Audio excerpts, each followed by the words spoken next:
여러분, 오늘 제가 여러분께 들려드릴 이야기는 어쩌면 우리 모두의 가슴에 비수처럼 꽂힐지도 모르겠습니다. 지난 봄, 한 중년의 남자분이 저를 찾아오셨습니다. 그분의 얼굴에는 말로 표현할 수 없는 깊은 절망이 서려 있었습니다. 손에는 이혼 서류를 들고 계셨고, 눈에는 눈물이 그렁그렁 맺혀 있었습니다. 20해를 함께한 아내가 떠났다고 하셨습니다. 자식들도 더 이상 아버지와 말을 섞지 않는다고 하셨습니다. 회사에서는 승진해서 번번이 밀려났고, 동료들은 그를 피한다고 하셨습니다. 스님, 저는 제가 무엇을 잘못했는지 모르겠습니다. 저는 그저 제가 이룬 것들을 자랑스럽게 이야기했을 뿐인데 왜 모든 사람들이 저를 떠나는 걸까요? 그분의 떨리는 목소리를 들으며 저는 깊은 한숨을 내쉬었습니다. 그분은 자신이 무엇을 잃어버렸는지 정확히 알지 못하셨습니다. 단지 입을 열 때마다, 말을 할 때마다 자신도 모르게 주변 사람들의 마음에 상처를 내고 있었다는 사실을요. 여러분, 제가 오늘 이 자리에서 감히 말씀드리고자 하는 것은 바로 이것입니다. 우리의 말 한마디, 그 중에서도 특히 자랑하는 말 한마디가 얼마나 무서운 칼날이 될 수 있는지에 대해서입니다. 옛 선사들께서는 이렇게 말씀하셨습니다. 혀는 뼈가 없지만 뼈를 자를 수 있다고 말입니다. 정말 그렇습니다. 우리의 혀에는 칼날이 달려있지 않지만 때로는 가장 날카로운 칼보다 더 깊은 상처를 냅니다. 특히 자랑이라는 이름으로 내뱉는 말들은 듣는 이의 가슴에 깊은 칼자국을 남기고 맙니다. 그날 제게 찾아오신 그 남자분께 저는 차를 한 잔 따라드리며 천천히 물었습니다. 보살님, 아내분과 마지막으로 나누신 대화가 무엇이었는지 기억하십니까? 그분은 잠시 생각에 잠기시더니 떨리는 목소리로 말씀하셨습니다. 제가 대학 동창회에 다녀온 날이었습니다. 집에 돌아와서 아내에게 말했습니다. 여보, 오늘 동창들을 만났는데 다들 평범하게 살더라고. 나는 정말 잘 산 것 같아. 우리 집도 제일 크고 내 차도 제일 좋고 애들 대학도 나는 서울대 보냈잖아. 난 정말 성공한 인생이야. 그랬더니 아내가 아무 말 없이 방으로 들어가더니 다음날 이혼 서류를 내밀었습니다. 저는 조용히 고개를 끄덕였습니다.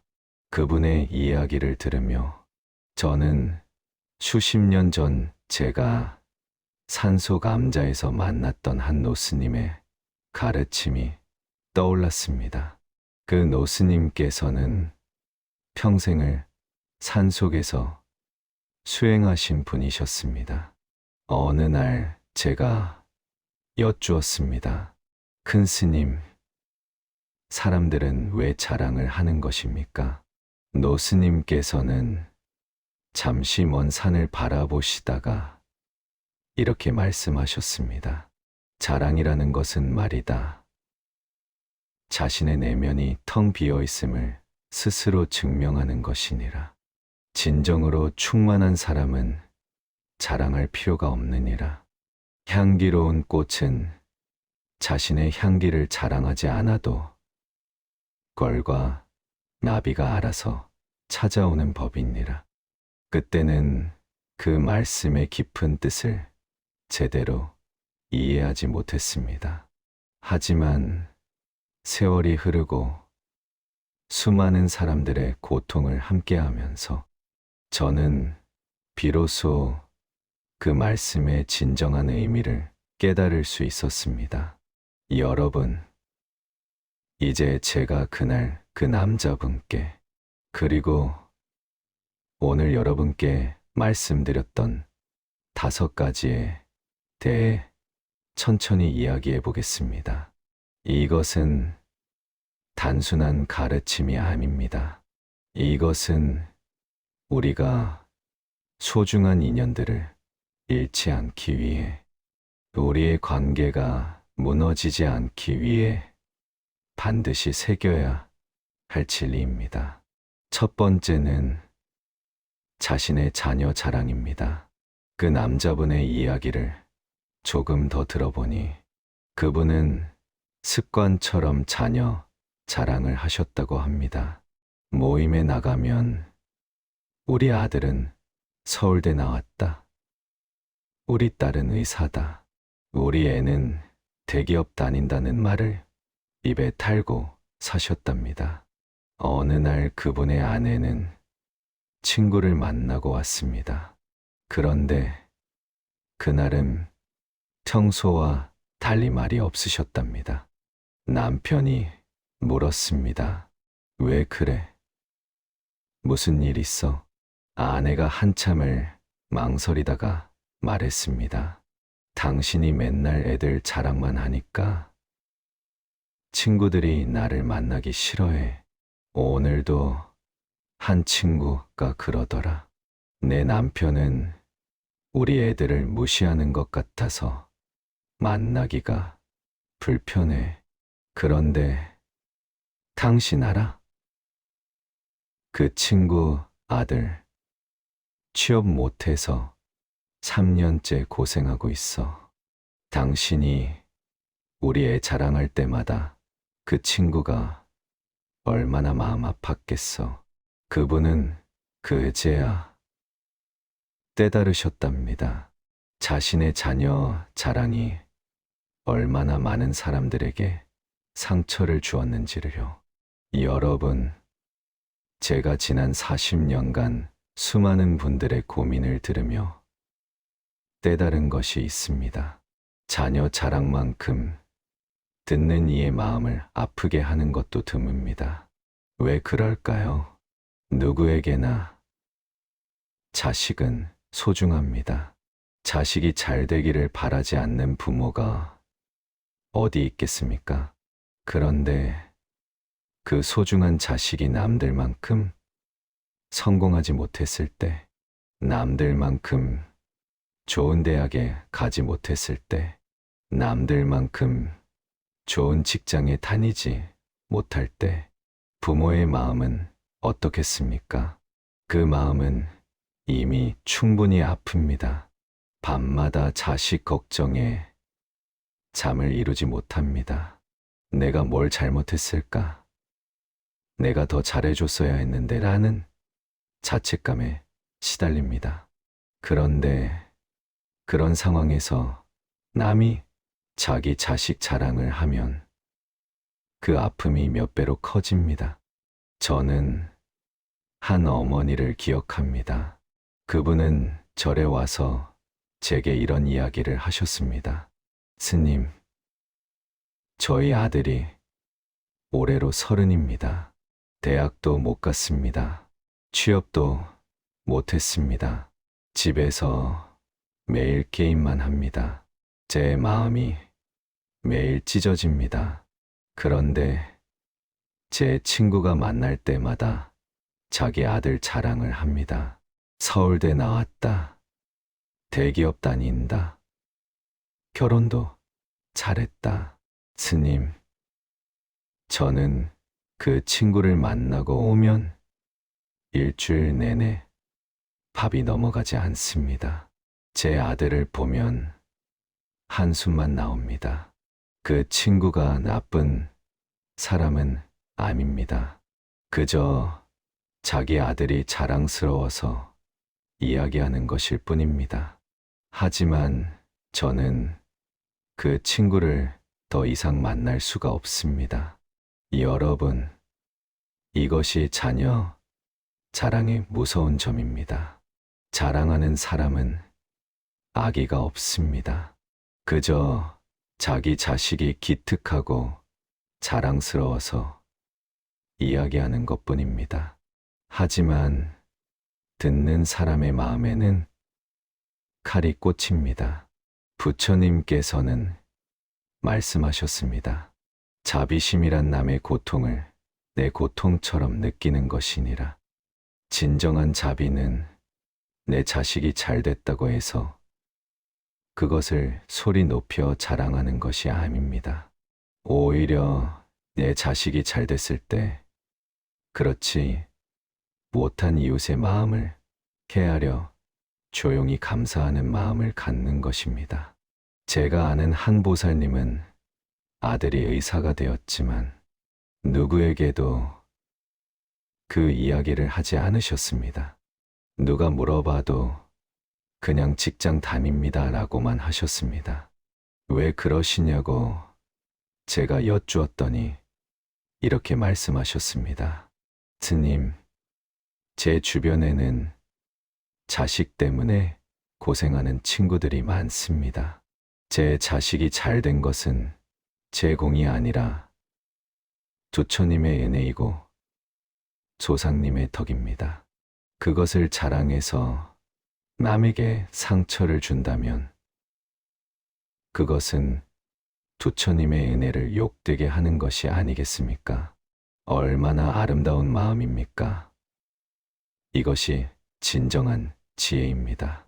두 번째는 자신의 배우자 자랑입니다. 그 남자분은 또 이런 이야기도 하셨습니다.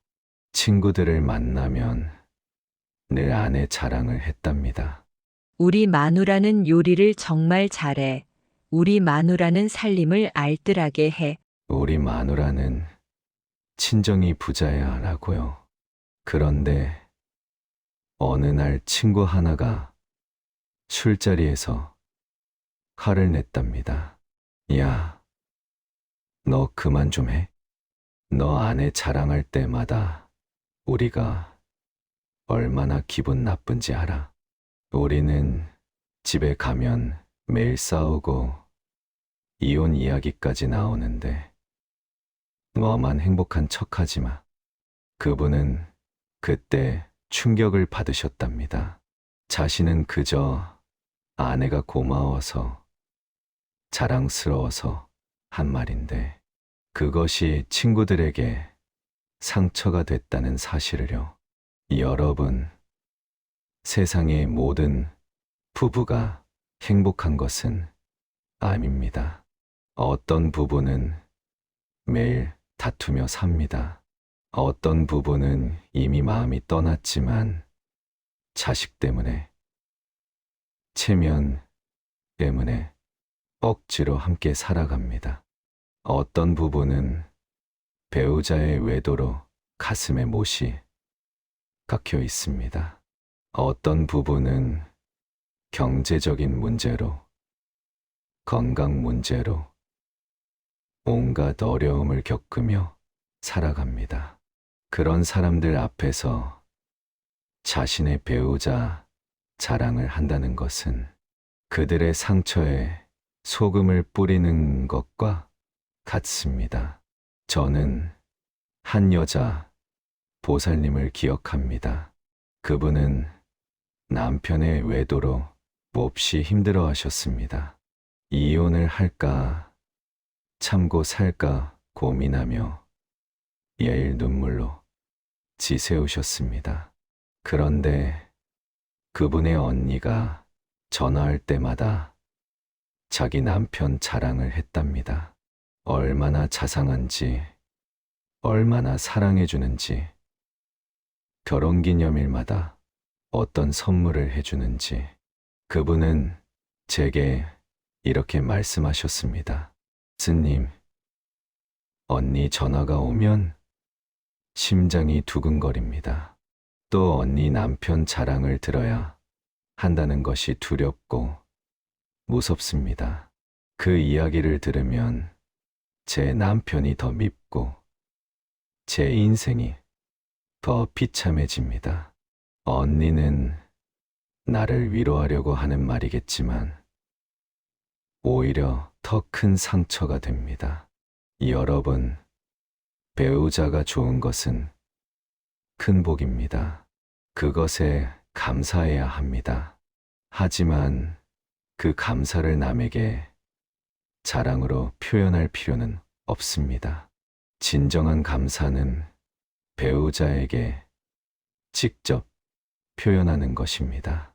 그리고 혹시 주변에 부부 문제로 힘들어하는 사람이 있다면 조용히 그들을 위로하고 돕는 것입니다.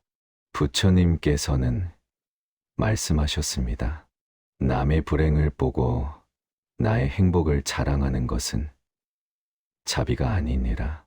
진정한 수행자는 내가 행복할 때 그렇지 못한 이웃의 고통을 더욱 깊이 헤아립니다. 세 번째는 자신의 재물과 성공 자랑입니다.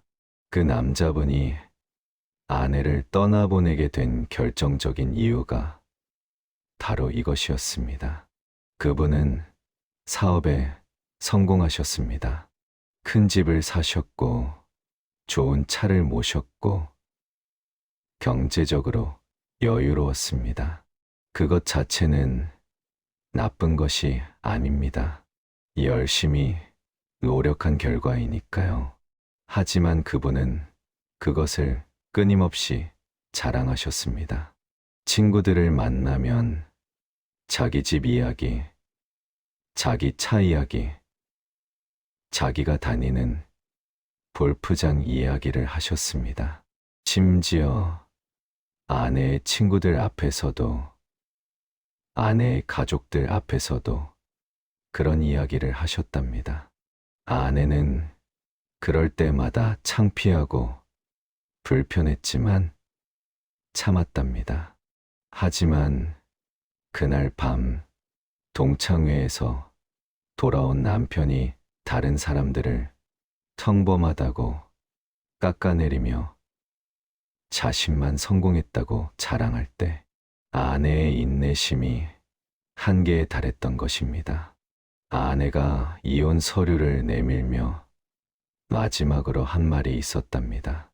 당신과 살면서 제일 힘들었던 것은 가난이 아니었어요. 당신의 끝없는 자랑이었어요. 당신은 당신이 가진 것만 보고 다른 사람들이 가지지 못한 것은 보지 못했어요. 당신은 당신의 성공만 보고 그 성공 뒤에서 함께 고생한 사람들은 보지 못했어요. 저는 그런 당신과 더 이상 살 수 없어요. 여러분, 재물 자랑만큼 사람의 마음을 상하게 하는 것도 드뭅니다. 왜냐하면 이 세상에는 경제적으로 어려운 사람들이 너무나 많기 때문입니다. 어떤 사람은 빚에 시달립니다. 어떤 사람은 월급날이 기다려집니다. 매달 카드값 내기가 두렵기 때문입니다. 어떤 사람은 아이 학원비를 내지 못해 달을 동동 구릅니다. 어떤 사람은 부모님 병원비 때문에 밤잠을 설칩니다. 그런 사람들 앞에서 자신의 재물을 자랑한다는 것은 그들의 가슴에 대못을 박는 것과 같습니다. 저는 잊을 수 없는 장면이 있습니다. 몇 해 전 법당에서 법회를 마치고 차를 마시는 자리였습니다. 한 보살님이 새로 산 명품 가방 이야기를 한창 하고 계셨습니다. 얼마나 비싼지, 얼마나 예쁜지 주변 사람들이 얼마나 부러워하는지. 그때 구석에 앉아 계시던 한 보살님의 얼굴을 보았습니다. 그분은 고개를 숙이고 계셨는데 눈가가 붉어져 있었습니다. 나중에 알고 보니 그분은 남편이 사업에 실패해서 전세금도 날리고 빚더미에 앉아 계신 분이었습니다. 딸아이 학원비도 끊었고 본인의 옷은 몇 년째 새로 사지 못하고 계셨습니다. 명품 가방 자랑을 하신 그 보살님은 나쁜 분이 아니었습니다. 그저 기쁜 마음에 자랑하신 것뿐입니다. 하지만 그 자랑이 옆 사람에게 얼마나 큰 상처가 되는지는 모르셨던 것입니다. 부처님께서는 재물에 대해 이렇게 말씀하셨습니다. 재물은 흐르는 물과 같으니라. 고여 있으면 썩고 흘러가야 맑으니라. 재물의 가치는 그것을 얼마나 가졌느냐가 아니라 그것을 어떻게 쓰느냐에 있습니다. 재물을 자랑하는 것이 아니라 재물로 남을 돕는 것. 그것이 진정한 부자의 모습입니다. 제가 아는 한 보살님은 사업에 크게 성공하셨지만 늘 검소하게 사셨습니다. 비싼 차도 타지 않으시고 명품도 걸치지 않으셨습니다. 하지만 그분은 매달 어려운 학생들의 학비를 대주셨고 어려운 이웃들을 조용히 도우셨습니다. 그분이 돌아가셨을 때 장례식장은 그분이 좋은 사람들로 가득했습니다. 모두들 눈물을 흘리며 그분의 은혜를 이야기했습니다. 이것이 진정한 성공입니다. 가진 것을 자랑하는 것이 아니라 가진 것으로 남을 이롭게 하는 것. 그것이 진짜 성공한 인생입니다. 네 번째는 자신의 건강과 젊음 자랑입니다. 그 남자분에게는 고등학교 때부터 친하게 지내던 친구가 있었습니다. 둘은 정말 형제처럼 지냈답니다. 하지만 몇 년 전부터 그 친구가 연락을 피하기 시작했다고 합니다. 나중에 알고 보니 그 친구는 암 진단을 받았답니다. 항암 치료를 받으며 힘든 시간을 보내고 있었습니다. 머리카락이 빠지고 몸무게가 급격히 줄고 얼굴에서 생기가 사라졌습니다. 그런데 그 남자분은 친구를 만날 때마다 자신의 건강 자랑을 했답니다. 헬스장에 다닌다. 마라톤을 완주했다. 건강검진에서 이상이 없었다. 나이 50이 넘었는데도 체력은 30대 같다. 이런 이야기들을요. 친구는 그 이야기를 들으며 미소를 지었지만 집에 돌아가면 혼자 울었답니다. 자신은 내일을 기약할 수 없는 몸인데 친구는 건강을 자랑하는 것이 너무 괴로웠던 것입니다. 결국 그 친구는 연락을 끊었고 홀로 병마와 싸우다가 세상을 떠났습니다. 그 남자분은 친구의 장례식장에서 친구의 아내로부터 이 사실을 들었답니다. 친구가 마지막까지 당신을 피했던 이유를요. 그분은 그날 오열했답니다.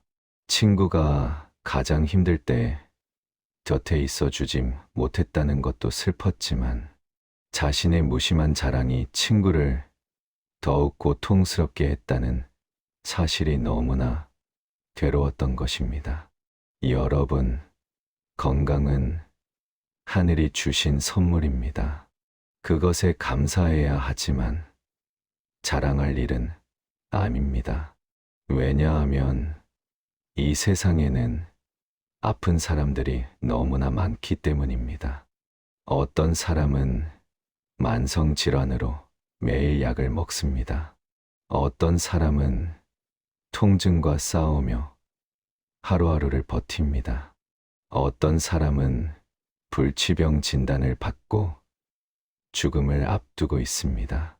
어떤 사람은 사랑하는 가족이 아파서 간병하며 고통받습니다. 그런 사람들 앞에서 건강을 자랑한다는 것은 그들의 고통을 조롱하는 것과 같습니다. 저는 한 할머니를 기억합니다. 그분은 80평생을 건강하게 사셨습니다. 친구들을 만날 때마다 자신은 약 하나 알 먹지 않는다고 자랑하셨답니다. 그런데 같은 동네에 사는 친구 한 분은 당뇨와 고혈압으로 매일 여러 가지 약을 먹고 계셨습니다. 어느 날 그 친구가 할머니께 이렇게 말했답니다. 언니는 정말 복이 많아. 그런데 부탁이 있어. 나를 만날 때는 건강 자랑 좀 하지 말아줘. 나는 아침에 일어나면 제일 먼저 약통을 봐야 해. 그게 얼마나 서러운지 몰라. 나도 건강하고 싶어. 그런데 내 몸은 내 맘대로 안 돼. 언니가 건강 자랑할 때마다 나는 내가 초라해져. 할머니는 그제야 깨달으셨답니다. 자신의 자랑이 친구에게 얼마나 큰 상처였는지를요. 그날 이후 할머니는 절대 건강 자랑을 하지 않으셨고 대신 아픈 친구들을 더욱 세심하게 챙기셨습니다. 부처님께서는 말씀하셨습니다. 건강은 잠시 머무는 손님과 같으니라. 언제 떠날지 모르니라. 오늘 건강하다고 내일도 건강하리라는 보장은 없습니다. 건강할 때 그것에 감사하고 아픈 이들을 돌아보는 것. 그것이 부처님의 가르침입니다. 다섯 번째는 자신의 지식과 경험 자랑입니다. 그 남자분은 회사에서도 외로웠답니다. 후배들이 자신을 피했고 동료들도 거리를 두었습니다. 왜 그랬을까요? 그분은 회의 시간마다 자신의 경험을 내려놓으셨답니다. 내가 젊었을 제 시도김 계속되는 말이야. 내가 이 일을 해봐서 아는데 너희들은 아직 경험이 부족해라는 말을 입에 달고 사셨습니다. 후배가 새로운 아이디어를 내면 그건 옛날에 내가 다 해봤어 안 되라고 말씀하셨습니다. 어느 날 한 후배가 용기를 내어 말했답니다. 선배님, 저희도 나름대로 공부하고 고민한 것입니다. 선배님의 경험도 소중하지만 저희 의견도 한번 들어주시면 안 될까요? 하지만 그분은 화를 내며 말했답니다. 내가 이 바닥에서 20년을 구른 사람이야. 너희가 뭘 안다고. 그날 이후 후배들은 더 이상 그분에게 아이디어를 이야기하지 않았습니다. 회의 시간에도 그분이 말할 때면 모두 고개를 숙이고 핸드폰만 들여다봤습니다. 그분은 점점 더 외로워졌고 결국 승진에서도 밀려났습니다. 이 인사평가에는 이렇게 적혀 있었답니다. 소통 능력 부족, 후배 양성 의지 없음. 그분은 그제야 깨달으셨습니다. 자신의 지식과 경험 자랑이 오히려 자신을 고립시켰다는 것을요. 여러분, 지식과 경험은 참으로 소중한 것입니다. 하지만 그것을 자랑하는 순간 그 가치는 간감됩니다.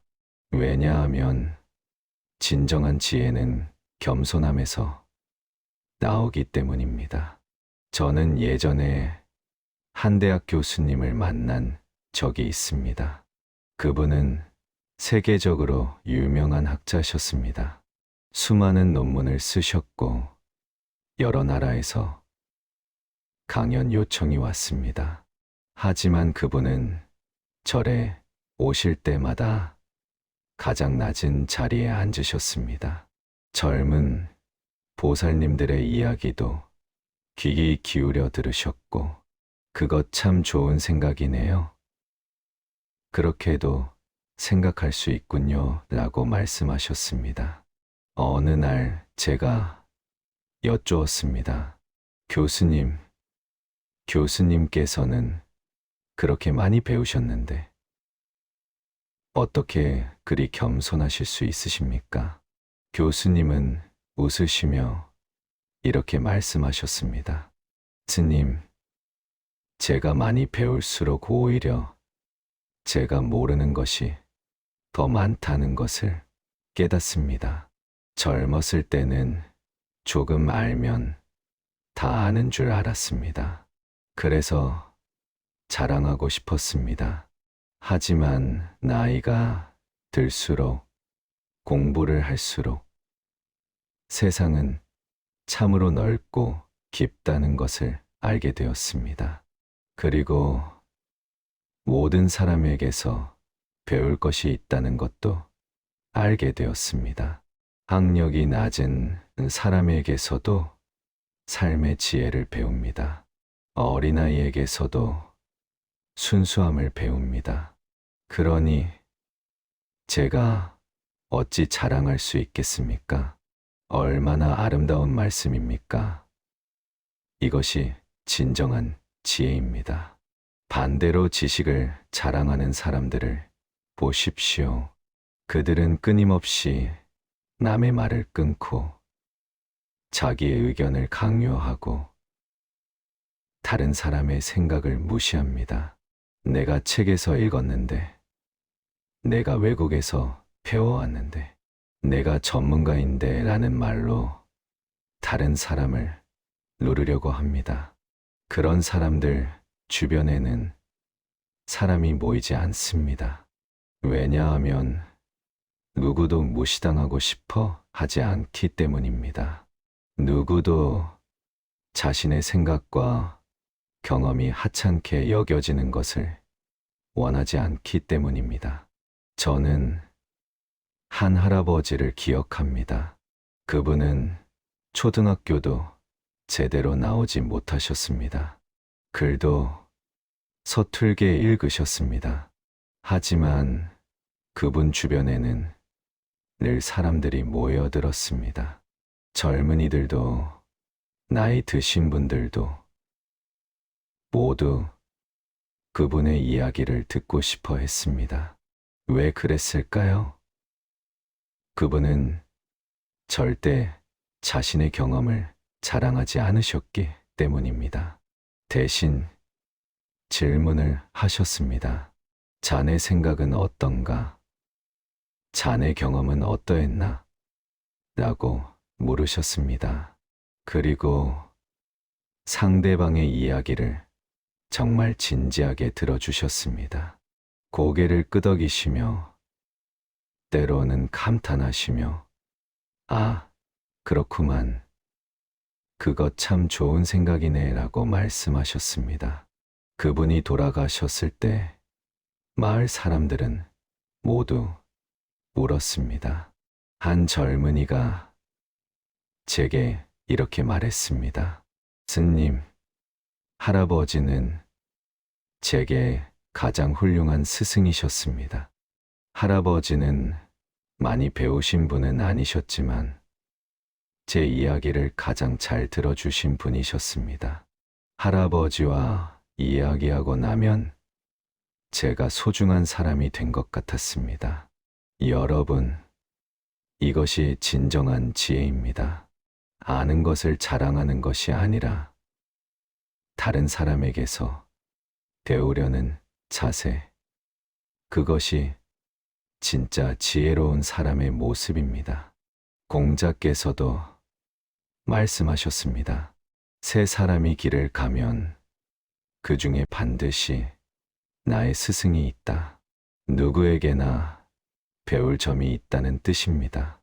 자신이 모든 것을 안다고 생각하는 순간 그 사람의 성장은 멈춥니다. 그날 절에 찾아오셨던 그 남자분께 저는 이 모든 이야기를 들려드렸습니다. 그분은 한참을 울으셨습니다.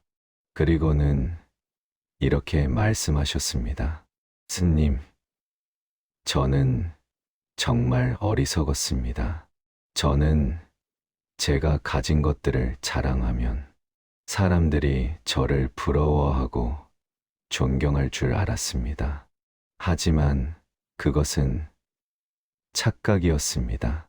사람들은 저를 부러워한 것이 아니라 불편해했던 것입니다. 저를 존경한 것이 아니라 피하고 싶어 했던 것입니다. 이제 저는 모든 것을 잃었습니다. 가족도, 친구도, 동료도 모두 제 곁을 떠났습니다. 저는 그분의 손을 잡으며 조용히 말씀드렸습니다. 보살님, 아직 늦지 않았습니다.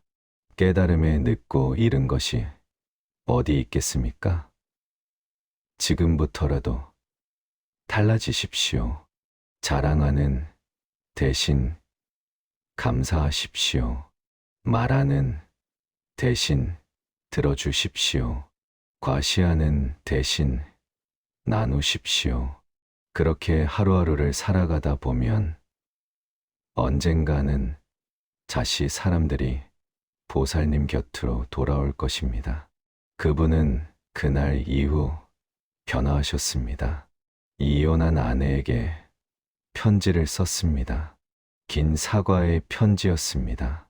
자신이 얼마나 어리석었는지, 얼마나 상처를 주었는지 진심으로 사과했습니다. 자식들에게도 전화를 했습니다. 그동안 자기 자랑만 하고 아이들의 이야기는 제대로 들어주지 못했다고 사과했습니다. 회사에서도 달라지셨습니다. 회의 시간에 후배들의 의견을 먼저 들으셨습니다. 자네 생각은 어때? 좋은 아이디어가 있으면 말해봐라고 격려하셨습니다. 후배가 실수를 해도 내가 젊었을 때는 이라는 말 대신 괜찮아, 다음에 더 잘하면 돼라고 위로하셨습니다. 변화는 천천히 일어났지만 확실했습니다. 몇 달 후 한 후배가 그분에게 다가왔습니다. 선배님, 요즘 많이 달라지신 것 같아요. 예전에는 선배님과 이야기하는 게 부담스러웠는데 요즘은 선배님께 조언을 구하고 싶어요. 1년 후 그분은 다시 저를 찾아오셨습니다. 얼굴에 환한 미소가 가득했습니다. 스님, 아내가 다시 돌아왔습니다. 아직 정식으로 재결합한 것은 아니지만 다시 대화를 나누고 있습니다. 아이들도 주말마다 저를 만나러 옵니다. 회사에서도 후배들이 저를 찾아옵니다. 스님, 제가 가진 것을 놓아버리니 오히려 더 많은 것을 얻었습니다. 여러분, 이것이 부처님의 가르침입니다. 비워야 채워집니다. 내려놓아야 얻을 수 있습니다. 자랑을 내려놓으면 진정한 관계를 얻을 수 있습니다. 부처님께서는 말씀하셨습니다. 자신을 낮추는 자가 높아지고 자신을 높이는 자가 낮아지느니라. 이 말씀의 깊은 뜻을 이제 이해하시겠습니까? 자랑하는 사람은 스스로를 높이려 하지만 결국 다른 사람들의 마음에서 멀어집니다. 반대로 겸손한 사람은 스스로를 낮추지만 많은 사람들의 마음에 가까워집니다. 여러분, 제가 오늘 이 5가지 이야기를 길게 늘어놓은 이유가 있습니다. 단순히 자랑하지 말라는 가르침을 전하기 위해서가 아닙니다. 우리 모두의 마음속 깊은 곳을 들여다보기 위해서입니다. 우리는 왜 자랑하고 싶어 할까요? 그것은 인정받고 싶기 때문입니다. 사랑받고 싶기 때문입니다. 나도 가치 있는 존재라는 것을 증명하고 싶기 때문입니다. 하지만 역설적이게도 자랑할수록 우리는 더욱 외로워집니다. 왜냐하면 사람들은 우리의 성취를 부러워할지언정 우리의 마음을 이해하지는 못하기 때문입니다. 사람들은 우리가 가진 것을 보지 우리의 존재 자체를 보지 못하기 때문입니다. 진정으로 사랑받고 인정받는 방법은 무엇일까요? 그것은 자랑하는 것이 아니라 있는 그대로의 자신을 보여주는 것입니다. 완벽한 척하는 것이 아니라 솔직한 자신의 모습을 나누는 것입니다. 저는 한 보살님을 기억합니다. 그분은 사업에 실패하셨습니다. 집도 잃고 빚도 많이 졌습니다. 창피해서 사람들을 만나기가 두려웠답니다. 하지만 용기를 내어 오랜 친구를 만났습니다. 그리고 솔직하게 자신의 상황을 이야기했습니다. 나 사업 망했어. 빚이 많아. 지금 정말 힘들어. 친구는 그 이야기를 듣고 눈물을 흘렸습니다. 그리고 그분을 꼭 안아주었습니다. 그동안 얼마나 힘들었어. 왜 진작 말하지 않았어? 나한테는 도와줄 돈은 없지만 내 이야기를 들어줄 수는 있어. 그날 이후 그 친구는 매주 그분을 만나 주었습니다. 함께 산책도 하고 차도 마시며 그분의 이야기를 들어주었습니다. 그분은 나중에 제게 이렇게 말씀하셨습니다. 스님, 제가 성공했을 때는 제 자랑을 들어줄 사람은 많았지만 진짜 저를 이해해주는 사람은 없었습니다. 하지만 제가 실패하고 솔직해졌을 때 비로소 진짜 친구를 만났습니다. 이제 저는 알겠습니다. 사람들이 원하는 것은 나의 성공이 아니라 나의 진심이었다는 것을요. 여러분, 우리 모두는 불완전한 존재입니다. 누구에게나 부족한 점이 있고 아픈 곳이 있고 숨기고 싶은 과거가 있습니다. 그것이 인간입니다. 그것이 우리의 모습입니다. 자랑으로 그 불완전함을 감추려 하지 마십시오. 오히려 그 불완전함을 인정하고 받아들이십시오. 그럴 때 비로소 진정한 관계가 시작됩니다. 그럴 때 비로소 서로의 마음이 만날 수 있습니다. 부처님께서는 말씀하셨습니다. 모든 중생이 두 처의 성품을 가지고 있느니라. 우리는 이미 그 자체로 소중한 존재입니다. 무엇을 이루었든 무엇을 가졌든 그것과 상관없이 우리는 존재 자체로 가치가 있습니다. 그러니 더 이상 증명하려 하지 마십시오. 더 이상 자랑하려 하지 마십시오. 그저 있는 그대로의 자신으로 살아가십시오. 겸손하게, 따뜻하게 남의 아픔을 헤아리며 살아가십시오. 누군가 자신의 성공을 이야기하고 싶을 때 잠시 멈추고 생각해 보십시오. 내 옆에 있는 사람은 지금 어떤 마음일까? 내 이야기가 그 사람에게 위로가 될까? 아니면 상처가 될까? 누군가 자신의 자녀를 자랑하고 싶을 때 주변을 둘러보십시오. 혹시 자식 때문에 마음 아파하는 사람은 없을까? 내 자랑이 그 사람의 상처를 더 깊게 하지는 않을까? 누군가 자신의 건강을 자랑하고 싶을 때 생각해 보십시오. 내 옆에 아픈 사람은 없을까? 그 사람은 지금 얼마나 힘들까?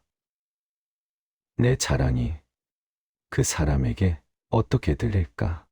이것이 자비입니다. 남의 고통을 내 고통처럼 느끼고 남의 마음을 내 마음처럼 헤아리는 것. 그것이 부처님께서 가르쳐 주신 자비입니다. 저는 가끔 법당에 앉아서 생각합니다. 부처님께서는 왜 평생을 걸식하며 사셨을까? 왕궁을 떠나 출가하신 분이 왜 가장 낮은 곳에서 가장 겸손하게 사셨을까? 그것은 바로 이것을 보여주시기 이해함이 아니었을까요? 진정한 깨달음은 높은 곳이 아니라 낮은 곳에 있다는 것을, 진정한 행복은 자랑하는 데 있지 않고 내려놓는 데 있다는 것을 말입니다. 부처님께서는 그 어떤 기적을 행하셨어도 그것을 자랑하지 않으셨습니다. 그 어떤 깨달음을 얻으셨어도 그것을 과시하지 않으셨습니다. 대신 늘 겸손하셨고, 늘 자비로우셨고, 늘 중생의 고통을 헤아리셨습니다. 우리도 그렇게 살 수는 없을까요? 부처님처럼 완벽하게는 못 살더라도 적어도 그 방향을 향해 한 걸음씩 나아갈 수는 없을까요? 오늘부터 시작해 보십시오. 자랑하고 싶은 말이 목까지 차오를 때 한 번만 삼켜 보십시오. 그리고 그 대신 물어보십시오. 당신은 요즘 어떠세요? 당신의 이야기를 듣고 싶어요. 그렇게 한 번, 두 번, 세 번, 조금씩 연습하다 보면 어느새 자랑하는 습관이 사라지고 경청하는 습관이 생길 것입니다. 그리고 그때 여러분은 깨닫게 될 것입니다. 진정한 행복은 말하는 데 있지 않고 듣는 데 있다는 것을, 진정한 관계는 자랑하는 데서 시작되지 않고 이해하는 데서 시작된다는 것을요.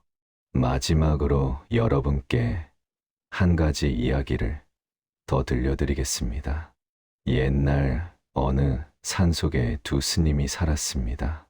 한 스님은 경전을 많이 읽어서 글경의 내용을 모두 외우고 있었습니다. 다른 스님은 글을 몰라서 경전을 읽을 수 없었습니다. 대신 매일 나무 아미타불만 연불했습니다. 경전을 많이 읽은 스님은 자주 다른 스님에게 자신의 지식을 자랑했습니다. 나는 금강경을 100번 읽었네. 화엄경도 모두 이해했네. 자네는 글도 모르니 참 불쌍하네. 연불하는 스님은 아무 말 없이 그저 미소만 지었습니다. 세월이 흘러 두 스님 모두 나이가 들었습니다. 어느 날 마을 사람들이 산으로 올라왔습니다. 그들은 경전을 읽는 스님에게 물었습니다. 큰 스님, 저희 마을에 큰 가뭄이 들었습니다. 기우제를 지내주실 수 있으십니까? 경전을 읽는 스님이 말했습니다. 나는 경전의 내용은 모두 알지만 기우제를 지내는 방법은 잘 모르겠네. 옆 밤자의 스님께 한번 물어보게. 마을 사람들이 연불하는 스님을 찾아가 같은 부탁을 했습니다. 스님은 조용히 고개를 끄덕이시더니 정성껏 기도를 올리셨습니다. 그리고 그날 밤 단비가 내렸습니다. 마을 사람들이 스님께 물었습니다. 스님, 어떻게 이런 기적을 일으키셨습니까? 스님은 웃으시며 말씀하셨습니다. 내가 한 것이 아니라 부처님께서 하신 것입니다. 나는 그저 간절한 마음으로 기도했을 뿐입니다. 그 소식을 들은 경전을 읽는 스님은 부끄러워졌습니다. 자신은 많이 알고 있다고 자랑했지만 정작 중생을 위해 할 수 있는 것이 없었습니다. 반면 아무것도 모른다고 여겼던 스님은 진정한 자비심으로 중생을 도왔던 것입니다. 그날 이후 경전을 읽는 스님은 더 이상 자신의 지식을 자랑하지 않았습니다. 대신 연불하는 스님께 가서 고개를 숙였습니다. 저를 가르쳐 주십시오. 저는 많이 알지만 아무것도 모르는 사람이었습니다. 여러분, 이 이야기가 우리에게 무엇을 말해주고 있습니까? 진정한 지혜는 아는 것을 자랑하는 데 있지 않습니다. 진정한 지혜는 겸손하게 배우고 자비롭게 실천하는 데 있습니다. 우리가 가진 모든 것, 자녀도, 배우자도, 재물도, 건강도, 지식도, 이 모든 것은 우리 혼자 힘으로 이룬 것이 아닙니다. 수많은 인연과 조건이 맞아떨어져 이루어진 것입니다. 부모님의 은혜, 스승님의 가르침, 친구들의 도움, 사회의 지원, 그리고 무엇보다 하늘의 은혜가 있었기에 가능했던 것입니다. 그러니 어찌 그것을 자랑할 수 있겠습니까? 오히려 감사해야 합니다. 그리고 그 감사함을 남과 나누어야 합니다. 오늘 집에 돌아가시거든 거울을 한번 보십시오. 그리고 자신에게 물어보십시오.